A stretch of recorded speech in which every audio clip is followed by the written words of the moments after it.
everyone, this is Tim from Your 6 Tech. Today in this video, I'm going to show you how to connect a Bluetooth keyboard to your Samsung phone.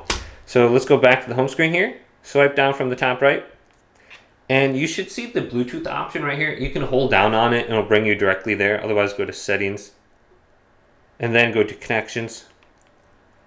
And then we have Bluetooth somewhere under here. Hold down on this and we should be able to go to it and make sure it's turned on and it is scanning on the top. So if it says stop, it's scanning. Then go to your keyboard, flip it around, and make sure this is turned on. So let's go to on. The blue light is on. Perfect. Then you need to locate the keys that have the Bluetooth symbol on it. So right here, the Z key and F and key is blue. So we can press both these down at the same time, or release, and then this light is blinking. Then go back over to your Samsung phone, scroll on down, and it should show up under here since your keyboard is in the Bluetooth pairing mode.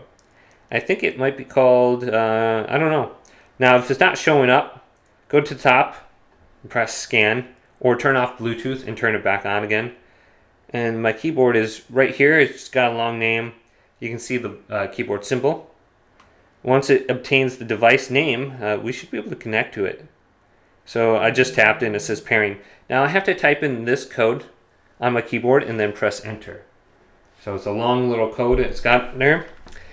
So let's go to 471772.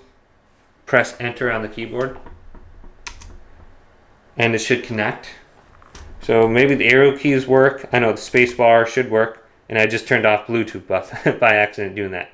But with the keyboard connected now, I should be able to just type something in and it should work. So hopefully this video did indeed help you out. Did leave a big thumbs up and subscribe to my channel down below.